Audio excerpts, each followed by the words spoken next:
Lalu apa langkah Pemkab Garut dalam menanggapi munculnya paguyuban Tunggal Rahayu? Sudah bersama kami Bupati Garut, Rudi Gunawan. Pak Rudi Gunawan, selamat malam. Selamat malam, Bu. Ya, Pak Rudi, sejauh ini apa temuan dari Pemkab Garut terkait munculnya atau kehebohan paguyuban Tunggal Rahayu ini?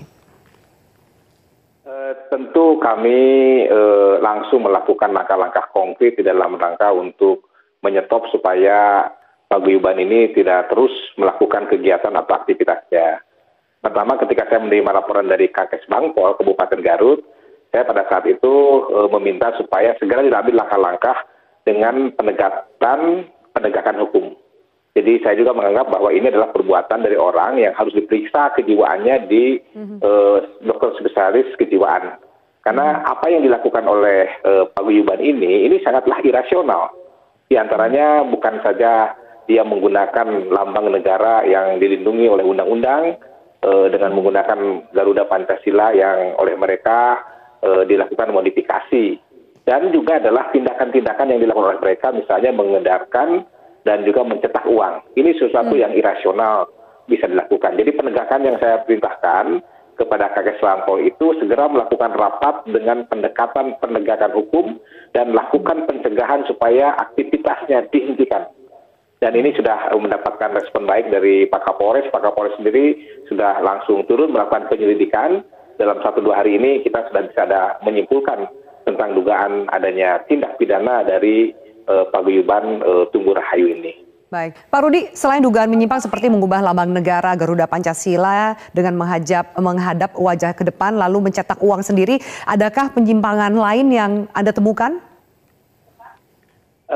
Ada sesuatu yang kami temukan, yaitu bahwa mereka, terutama pimpinan dari Tunggal Rahayu ini, menjanjikan kepada para anggotanya bahwa mereka kalau menjadi anggota daripada paguyuban ini, mereka akan mendapatkan pelindungan secara ekonomi.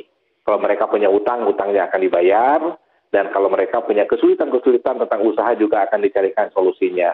Karena mereka menganggap punya otoritas mengeluarkan uang, mencetak uang dan mengedarkan uang itu.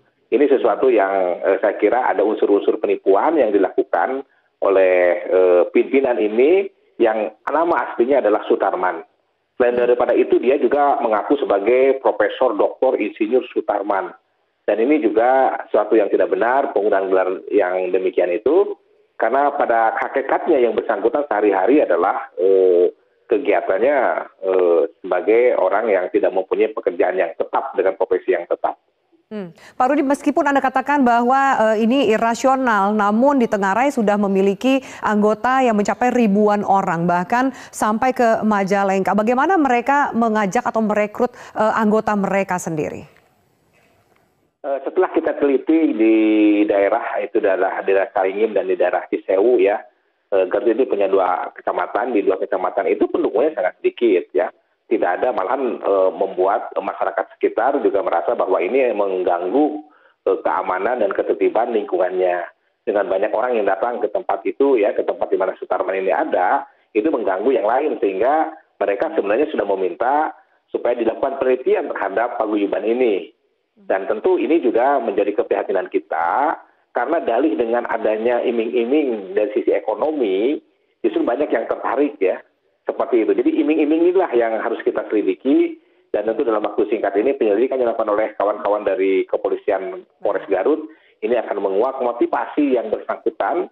Mengapa dia bisa mempengaruhi orang lain hanya dengan iming-iming itu. Itu Bu. Kita nantikan kelanjutan dari kasus ini. Terima kasih atas waktunya Bupati Garut Rudi Gunawan di Headline News. Jangan lupa untuk subscribe dan nyalakan lonceng notifikasinya.